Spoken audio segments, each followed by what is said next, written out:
Good morning, Matt. Good morning, Bill. We have big show news today. Shocking news. Huge. Our limbo of sort of being called the Weekend Blog, but not really being the Weekend Blog, is over. And the new show name is the DMZ. DMZ, not TMZ. Right, DMZ, the demilitarized zone of politics where a liberal, such as myself, and a conservative, such as you, can talk about politics like two regular human beings in a civil, normal manner. I thought we were going to do celebrity gossip, though. Oh. I thought that was the new format. Well, we can have a segment. We can throw that in. In all seriousness, Bill, I do. I think that. Now, first of all, blogging heads, I think in general tends to be civil and thoughtful, and a variety of reasons for that. One thing being there's enough time to engage in more thoughtful discussions, as opposed to some other mediums. And another being, that I guess there are incentives, advertising incentives, ratings incentives to be controversial, to be negative. And so we eschew all of that, and I think it's an interesting conversation. I think the name hopefully captures, what we have. I think organically. I mean, you and I never said, at least certainly we didn't go into it saying, let's be a place where people can have thoughtful conversation without engaging in, well, I don't want to say heated debate, but without engaging in like vitriol. That was never our intent. It just sort of worked out that way. Right. Well, I think it's the way I think you conduct your general practice of politics. For me, when I did this with Carol, for example, I was probably less civil than I am with you. So perhaps I'm more malleable. I adapt to the setting, but I think you've set the proper tone. Well, thank you. It's been how many years have we been doing? Did we do the week? For how many years did we do the Weekend Blog together? And how many years have you been doing the Weekend Blog yourself? Gee, I can't. I feel like I've been doing it now. It might have been for 5 years. Wow. Maybe you and I for 2. I think it's been longer than 2. But I'll go back and check. Yeah, it'll be interesting to see how long we've been doing it, but it's been fun. And now you may not know this. I know that you may not know the answer to this. I know at one point there was a thought that you and I would do the DMZ. And by the way, huge debate as to whether we should have called it just DMZ versus the DMZ. This is not, like rock bands go through this. You brought up the social network. Right, my wife did. She follow Sean Parker's advice. Right, the Facebook versus Facebook. So we had a huge debate about it. We ended up saying, the DMZ. But what was I going to ask you? I lost my train of thought. I don't know. Debate over the name? No, I'm sorry. I was going to ask you the Weekend Blog. So yeah, there was some talk that would continue. Do you know the status? Will there still be a Weekend Blog, or is it just now the DMZ? Despite my insider status at Blogging Ed's TV, I do not know the answer to that question right now. Okay, so it may or may not continue. Stay tuned for that. But in any event, the truth is what you and I do. This sort of evolved over time to be less about, hey, on the right, Eric Erickson said this, and on the left, Marcos Melitza said that. So I'm happy. I'm happy with what we're doing. And hopefully everyone else is too.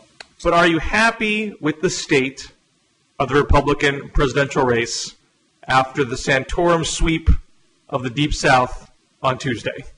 Yeah, I think it is what it is, and you got to roll with it. I was surprised. I mean, first of all, the fact that Romney's people had started to, after starting off downplaying expectations by saying it was a road game, Romney's people had started to sort of build up expectations. He said he thought he was going to win at least one of the states. He did not. And the other surprising thing is that Gingrich did so poorly. I mean, I think the rationale was, and the expectations built up by the Gingrich campaign were that he had to win Mississippi and Alabama. He won neither. So I think that any rationale, and remember during the whole, during all those many weeks leading up to Super Tuesday, there were several weeks leading up to Super Tuesday, and Gingrich wasn't going to be competitive, in states in Michigan or Ohio. We were sort of told, we'll just wait till we get to Georgia and then the South. That's when Gingrich, so we could have this regional campaign where Gingrich owns the Southern Bloc, Santorum owns maybe the Rust Belt. That hasn't happened at all. And so I think the rationale for Gingrich being in the race has collapsed, and I've said so. Now you've written as much on the Daily Caller site, one of the premier conservative websites. You've called for Newt to step aside. Yeah, I think, and the funny thing is, Bill, a lot of people, the first thing people say is whether or not it helps Romney. So in other words, Gingrich should get out if it helps Santorum. He should stay in if it hurts Santorum, and to me that's just a byproduct of it. I think that Gingrich should get out because there is no rationale for him being in. There is no path to him winning. He first of all. The idea that he could win a brokered convention to begin with was a bit dubious. The idea that he could win a brokered convention going to Tampa, being in third place in terms of delegates, is much more of a stretch. So the only rationale for him to stay in is that he would accumulate delegates by running and losing, and he would then be able to personally gain from this in the sense of bargaining, gaining political leverage at the convention. I just don't think that's an inspirational thing to do, to ask donors to give you money for a campaign you know you can't win, and ask voters to vote for you so that you can have leverage at a convention. So that's the primary reason. It's if that hurts Mitt Romney, maybe that's icing on the cake for some people, but that wasn't my primary motive for saying Gingrich should have gotten out. But it's not irrational from Gingrich's perspective to want to be a player at the convention, to foresee a decent chance of it being a broker convention at this point, and saying, I want to stay in so I can have a role there, if not win outright, put a stamp on things, make a play for VP or what have you. So from his perspective, why does it make sense that he must get out? Right. Well, first of all, I'm not an expert on the sort of Byzantine parliamentary rules. I believe that if he suspends his campaign, that the delegates who are already pledged to him will have to stay with him on the first ballot. So you could argue that he would still have a certain amount of leverage. But again, you're right, there is a certain logic to being a power player, to being a kingmaker or a spoiler or whatever. I just don't think that's an inspirational reason to run for president. I'm inspirational, but I mean, look, I'm not saying he has to get out. I'm not saying that it. I think that staying in is more of a Machiavellian strategy than it is a strategy of the angels. I'll put it to you that way. And there could be unintended consequences if there's disagreement. But my belief is that Gingrich staying in, and again, this isn't my primary motivator, but my belief is that Gingrich staying in deprives Santorum of the chance, which I think he's earned, by the way. Rick Santorum from Pennsylvania won Mississippi and Alabama. I think he's earned the right to have a clean shot at Mitt Romney. And that's not going to happen as long as Gingrich is in there. Right, and we don't know if Gingrich cares about that or not. Gingrich might not mind deep down that it's Romney and not Santorum. He might have some animus against Santorum for all we know. It's hard to know what goes on inside people's heads. Well, but we do know that Romney really, I think, went after Gingrich in a very unchivalrous manner in Iowa. It would seem logical that Gingrich would want Santorum and not Romney based on closest at issue positions and how Romney's carried himself. Just sometimes what's going on privately differs from what is said publicly, and we just don't really know how big a motivator that is for him. Yeah, absolutely. Now, a question for you. Do you have any insider sense or outsider, gut feeling? It would seem the logical thing to me if I was Newt, and knowing that I wasn't going to, unlikely I would win, outright unlikely I'd pull off a broker convention play because I'm going to be third in delegates most likely. Why would Newt go to Santorum and say, hey, let's team up now. You're at the top. I'm the Veep. We'll fuse our delegates. We'll energize this race, and we'll box out Romney. And normally, a guy with a big ego like Newt's running president is not too keen on playing second fiddle.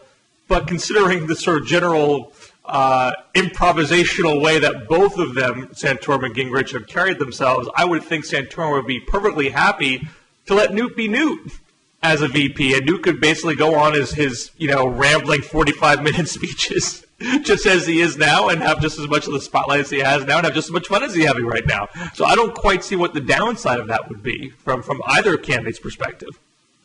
I think it is so unorthodox that it could sort of add to the notion that they're a sideshow, that they're not serious. But look, that's not new for either of them right now. Well, anything could happen, Bill. I mean, this race has been amazing. I don't have to tell you that. I mean, just the fact that Rick Santorum and Newt Gingrich, of all people, are where they are is unbelievable and quite impressive.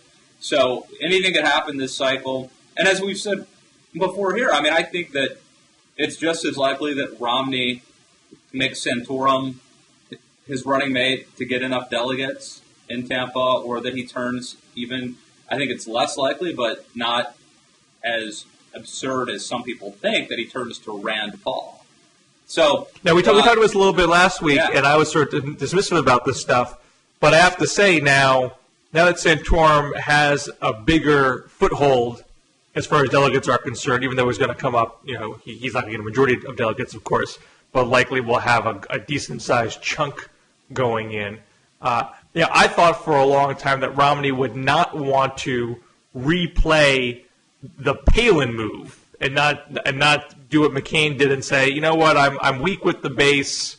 I have the nomination, but I'm weak with the base, so let's move towards the base for the general election with the VP pick, which I would say totally backfired. I know the Palin supporters would say Palin was the only good thing about that ticket, and the only reason why anybody showed up for McCain. But I don't think that stands scrutiny. So I thought Romney would do the opposite and say we're gonna go to the middle. We're gonna tell the base, you got no other option here. You're gonna suck it up and like it.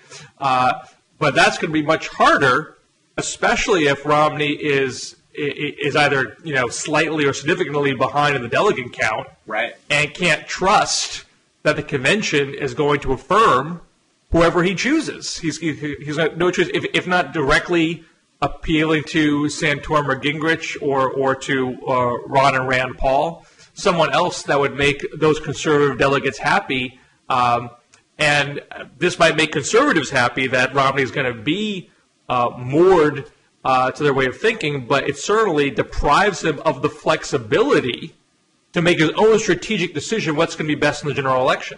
No, I think you're absolutely right. I mean, he may not have the luxury of doing that. I will say this. I think that that may be good for Romney. In my opinion, the only moderate Romney can pick that might be a good choice would be Chris Christie. It's up to you whether or not you think he's a moderate. But I think Christie's choice would be a fine. Picking Christie as running mate would be fine. If he goes for Rob Portman or Bob McDonnell or someone, even McDonnell's being considered a moderate these days. He will not fire up the conservative base. Really? Absolutely. It's Why? an incredibly boring milquetoast. This is the governor of Virginia. I mean, he was seen as a real big social conservative going into that race. What's changed? Well, I think part of it is that liberals view him as a conservative, but trust me, he's not seen by movement conservative. Now, Ken Cuccinelli, on the other hand, in Virginia, that's the guy. The Attorney General. Yeah, the Attorney General, that's the guy that conservatives in Virginia see as one of us, as we say when we give the secret handshake. Bob McDonnell is not. But Romney likes people like Bob McDonnell and Portman and that sort of bland executive types. Bland, boring, moderate-ish, yet serious candidate. Now, I think that, again, if you want to go that way, you can go with Chris Christie. Otherwise, here's the thing. I want to say this about the Palin pick. There's so many factors, and we could talk about the Palin pick all day. But here's something that I don't think gets enough attention. It's not that McCain picked a conservative. It's that she wasn't vetted by the media. And by that, I don't mean to say that she wasn't qualified or wasn't prepared. I mean to say that McCain did not go through the ritualistic process of floating a trial balloon and letting the media say yay or no. The media wants to have a tacit approval of a decision this big. And so McCain chose this governor from Alaska that a lot of people had never heard of. There wasn't really a trial balloon floated where you could get mainstream media people on the record saying this is a good idea, this is a bad idea. Part of it was this surprise element, and I think that is a huge mistake. Your running mate should not be a surprise. Now, you might surprise them in the sense like we floated it could be Tim Pawlenty, we floated it could be Marco Rubio, we floated it could be Paul Ryan. That's percolated a while. The media's gotten used to it. Nobody has raised any major obstacles. Now, I'm sure some conservatives will see this as like an appeasement strategy. Well, it is. It is appeasement. But we've had two surprises that I know of, Dan Quayle and Sarah Palin. And although I would argue that Palin actually helped McCain, I think that there was a better way to roll out the announcement. Yes, you sacrifice a little bit of the surprise, but this is a ritualistic, ceremonial thing you have to do to keep the press at bay, to keep them sort of happy. And so I don't think. Let me just close this up. I think if Romney picks like a Marco Rubio, he can still go to the right, but he won't have the downside of picking someone that would surprise the press. I mean, it's obviously a Republican can pick a conservative running mate and win an election. It has happened in history. But Palin is sort of a classic movement conservative media personality, as opposed to a competent politician with a record of governing. That's what she has become, Bill. But remember, she had an 88% approval rating as governor of Alaska, and had accomplished quite a bit, and was seen as being maybe ideological, but certainly bipartisan. So I think it's very important to separate what the public sees Palin as today, some of which is due to the media, some of which is due to her, versus the governor of Alaska that John McCain picked, who had an 88% approval rating. So let me put this way. There were a number of instances during the election campaign where it was very clear to the average voter that she did not know basic information about federal politics. And that stuff, I think, turned off a lot of independent voters. I think there's some evidence in the polling that independent voters thought, this makes me question McCain's judgment that he picked someone not qualified to step in at the presidency at a moment's notice, especially when you're so old. But the conservative base was not focused on that because they liked a lot of the red meat that she was putting out. So I think Romney could pick someone who was conservative on the issues and be just fine. Right. But and we saw a similar thing with Rick Perry. I mean, the longest-serving governor in America, the best jobs record, and yet he was not terribly familiar with not just international politics, but national politics. Right. So he was a very able and competent governor of his state. And this is interesting because this flies in the face of a couple of things we think we know about politics, right? We think we know that Americans like to elect governors, and yet we have two recent examples of this inherent problem of them being very popular, Perry isn't necessarily very popular in their state, but being one thing in their state and having a harder time on the national scene. And the other thing we think we know, and we actually might know this one, is that running mates don't matter. I mean, it was a foregone conclusion. Which is usually true. Other than Lyndon Johnson, they would say, running mates never matter. And I would say that, look, McCain actually went up in the polls until he suspended his campaign to deal with the economic crisis after selecting Palin. Well, yeah, I mean, I think the Palin boosters point to that initial spike that they got out of the convention, although how do you separate that from the pick from the convention itself is hard to do. And also, by the same token, how do you separate out McCain's actions in the financial crisis with Palin's performance on the campaign trail? Everyone's going to pick and choose their data points. But I suspect Romney would be very disinclined to pick not necessarily a conservative, but someone of the conservative type, the personality type of a Palin. It's not Romney's personality type, and I bet his advisors are not sharing your analysis of Palin went down. Would rather do someone who's more buttoned down. I think you're right. I mean, I think that the things that we don't like about Mitt Romney are the things that would lead him to make a boring vice presidential pick, and it will be utterly disastrous. Here's what will happen: if he picks someone, say like a Bob McDonnell, they will be praised for being mature and serious and a governing pick, and they will lose. And they will lose in a very respectful and proper way. I mean, that's fine if you want to do it. But here's the other thing that I think is interesting, Bill, because I'm thinking more and more Santorum could be the vice president. And I think it's because he's run this good race and because Romney might need the delegates. I used to think that it would, Rubio would be number one, Christie would be number two, but I'm starting to think more and more maybe Santorum. Which raises a question has Santorum said things or done things, never mind the cultural issue stuff, but has he said things about Mitt Romney that might preclude him from being the nominee? And we know in the past, George H.W. Bush called it voodoo economics. So people have been able to patch up these relationships in the past. But let me ask you, I mean, has it been too nasty for Santorum and Romney to pretend that they're buddies? I mean, you can go to a lot of historical examples, Reagan, Bush, Kennedy, Johnson, where past bad blood was quickly papered over and it worked out just fine. I do think it's harder to do that in the modern media age.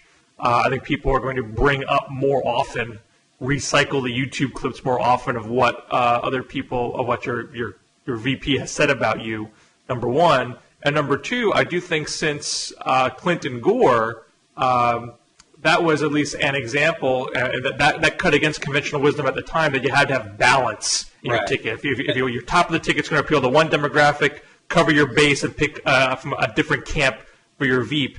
And Clinton said, no, let's double down. Let's have a brand for our ticket. And I think that's Christie. I think that's Romney Christie. That's how you do it. But Christie's personality is very different than Romney. Romney's a buttoned-down corporate executive type. Right. Personalities Christie is a white-hot firebrand. Well, I think they balance I think Christie balances the ticket personality-wise, but in other regards, it's doubling down on the brand, I think. You see doubling down on perhaps a slightly less conservative, moderate-ish sensibility, although it strains a liberal to put it in moderate terms. I know conservatives would. So there's that. They're not, but both not considered movement conservatives in that respect.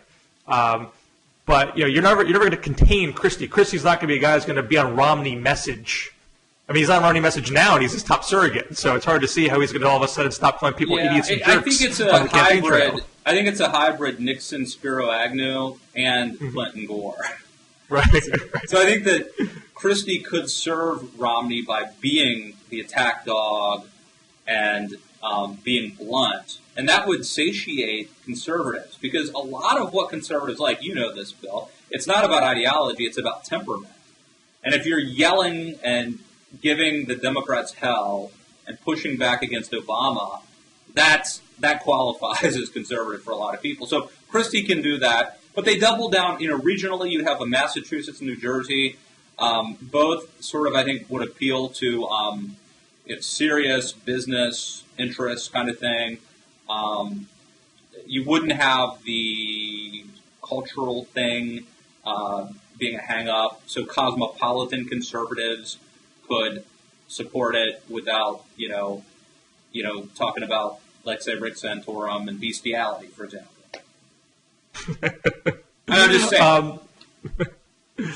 Well, much more Veep speculation to come, especially without even knowing if Romney's going to have the delegates in hand or is going to come up. I mean, those are true scenarios. Either he has the delegates in hand or he's just barely short, and it's a fait accompli, or he comes up significantly short, and they fight it out on the floor. So those two scenarios have yet to been shaken out. But we only got maybe 10 minutes or so left. And I know, Matt, we want to bring in a new DMZ feature where we discuss some big ideas that we have and sort of test them out on the other side, if you will. And you had some ideas that you've been chewing on lately. Right. I wrote about this at the Daily Caller, and it's this idea that liberals, when it comes to the physical environment, the Earth's environment, liberals are very worried about the environment, and any little thing could offset this delicate ecosystem. And yet, when it comes to our cultural, societal, spiritual environment, conservatives are very worried that any change could offset this delicate ecosystem. And liberals, conversely, are like, the culture's resilient. We can have gay marriage, whatever. Just, So I find this to be, and by the way, it's this is actually an idea I've had for a while, but there's a book, I'm going to hold it up, called America Light. It's coming out soon. I was just reading it. There's actually something in there, which I quote in my story. This guy, David Gelernter, probably not pronouncing that right, raises this issue. It's something I've been thinking about, but he kind of captured it. So my hypothesis is that you could be, a good person. You could be a person who has no religion whatsoever. But you could have two good people who have completely different political worldviews based simply on this fundamental question over whether or not you believe that society is sort of tenuously held together, that it could break down, lead to, whether it's a dictatorship or just a slow sort of grinding away to the point where, a country's economy dissolves, or whether you believe that you can do like social engineering and fix problems and tinker and society will just bounce back. So that's my big idea of the day, and I'm sure that's got to be. I think that personality trait certainly dictates a lot of other political views, but I would argue that you find small p progressives and small c conservatives on both sides. You take the environmental questions, for example. Yes, there's an overarching sense of let's be careful here, let's not make a mess of the planet. But once you start getting into particulars, you start seeing breakdowns within the left on let's invest a lot in new technologies like wind and solar and geothermal and so forth. And then you have, you'll see this on the ground in a lot of local, zoning battles. So say, wait a second, that new technology might hurt this over here. That might hurt the birds, or right. This might be, trade one problem for another. And that strain of liberalism is, more interested in just sort of, decrease energy use period and not into new technologies. You read Bill McKibben's Deep Economy, for example, it's almost an anti-growth treatise. Right.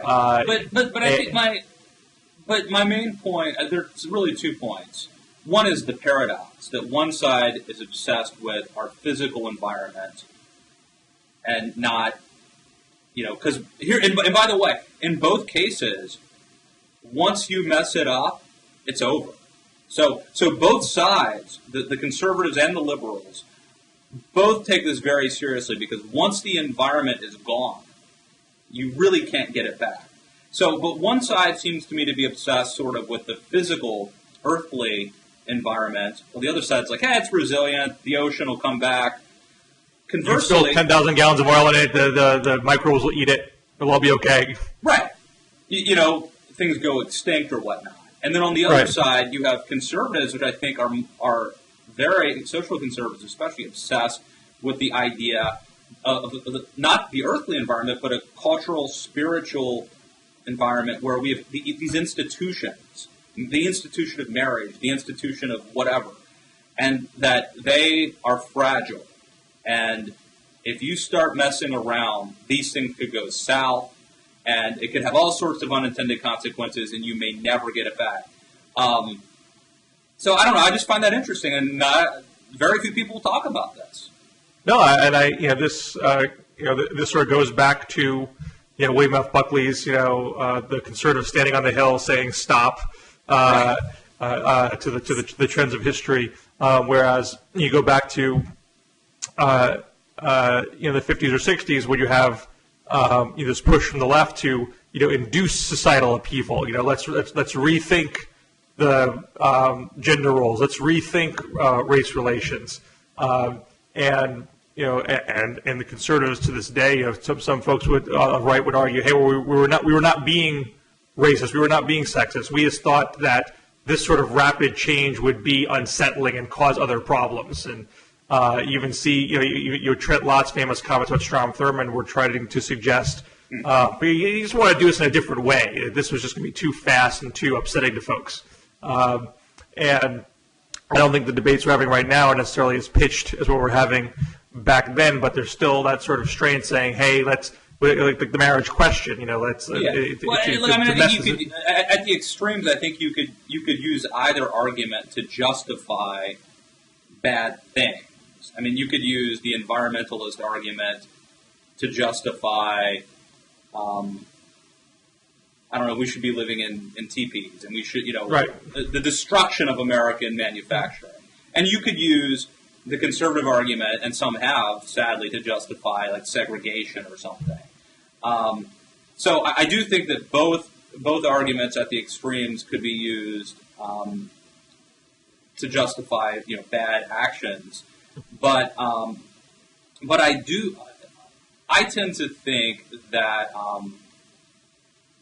that both of these things are, as John McCain would say, worth the fighting for. And it does bother me if either side is kind of cavalierly willing to not even consider the seriousness of preserving our cultural, social, spiritual tradition versus also our physical environment as well. Well, I think what's tough for liberalism here is that there was and is this attitude of if there is a social wrong, that there's no time to wait to solve it, and whatever upheaval occurs in the process, that's just the price to be paid. So we're not going to wait for civil rights to happen gradually. We have to fight for it and have it now, and that's how it happened. that's how it worked. You could theoretically argue that if you did it in a slower, gradual way, it would have been less upsetting to the populace, but that's just not how it happened, and it wasn't happening for a very long time. At what point, though, Bill? I think you're totally right, and you could argue. Can I finish one point, though, before you jump in?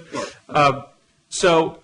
But the fact also remains that there was a backlash to that push in the 60s, and it did lead to the Reagan Revolution in the end. So while I think you can argue that perhaps there was no other way to get civil rights done and to get the feminist revolution done, that you had to break that China to get there, it doesn't necessarily always follow that in every instance that's the only way you can go about it. And if there is a way to do it gradually that could still work, it's worth considering because it might lead to a more harmonious society over time. You make a good point. I mean, Morton Blackwell, who's a conservative, says nothing moves in politics unless it's pushed. So you can wait a long time for things to happen organically, and they may never happen unless you make them happen. I would disagree with you. I don't think the backlash was just political, like Reagan winning. Reagan didn't win, so the backlash manifests itself politically, but it happens because there were all sorts of bad things that happened, say like forced busing, other things that were not, I would argue, admirable. You've had the welfare state creating dependency, actually hurting the people it was ostensibly supposed to help. But look, here's my question I think we should consider is like, at what point are we asking too much from our society?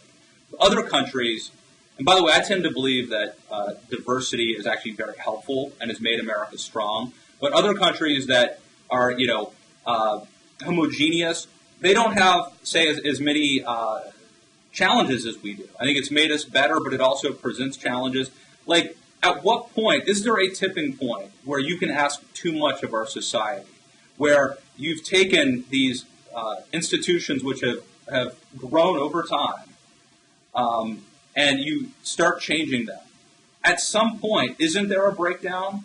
Isn't there a point where it's too much and things go south? I mean, I think that is something, that is a question which I think is legitimate to ask, and I think that liberals dismiss it cavalierly. Well, it's always legitimate to ask. I do think you look back at the history of America for the last 200 years; it is pretty resilient. We have weathered a lot, and not completely. I mean, going as deep as Civil War, and still came out on the other side. I think more likely, as opposed to having the result be total societal breakdown, that you can't suffer backlashes if you push too hard too fast. And but there's this belief, Bill, that that things can't go wrong because we're America. But if you look at other countries. Aren't you an American exceptionalist, man? Let me just. Well, that, by the way, this is part of the irony. That I would say that to a certain degree, you could say that liberals have more faith in the resiliency of America and American exceptionalism, and conservatives have less. I think this is that's part of why this is a fascinating discussion that I think is largely escaped us. But I mean, other countries have revolution. Other countries fall. And the Roman Empire fell. Why couldn't that happen here if we keep pushing things too much? I mean, there was a lot of that talk in the 30s after the Great Depression that everything was going to fall apart. We're doomed to a choice between communism or fascism because this isn't working. And FDR, rejected that notion and pushed forward with the New Deal, and again came out on the other side, even though it was pretty painful along the way. So I do think that it would take a lot to break down America at this point. I think we have a pretty sturdy infrastructure, physically and societally, even though obviously neither one of us would call it close to perfect. For example, bring back to the marriage point. Obviously there's a lot of gloom and doom on the social right that the definition of marriage is becoming diluted and it's going to destroy the bonds of family, yada yada yada. But I think you could take a step back and say, okay, this instead of blood in the streets like in the 60s, it's been pilot tested in a few states. I live in one of them. Society still functions here. Perhaps if that's not going to be the thing that brings down America, so that maybe that doesn't deserve the same kind of cataclysmic talk that it gets in some quarters. You make a very good point about testing, because I think that is a sort of conservative tenet. That rather than come up with a utopian theory and just, institute it globally, having things that sort of are tried out is I think generally a good thing. So I know you got to go. We could talk about this all day. I hope that we spark debate in the comments about this and thought. And it's something, frankly, it's a big idea. We should let this percolate. I agree. Well, a great idea to bring this into the show, Matt. Hopefully, we've had a good first christening of the DMZ. I think it's been good, and I don't want to dominate too much. So why don't next week, if the mood strikes you, I don't want to give you homework, but feel free to present the idea to me next week. Maybe that could be we could trade off on that kind of thing. That's a good idea. I will do that. All right. All right. You've been in the DMZ. And we'll catch you next week right here on Blogging Hits TV. It rhymes with Blogging Hits TV. That's great. DMZ TV. All right. Hey, man, thanks. Take care.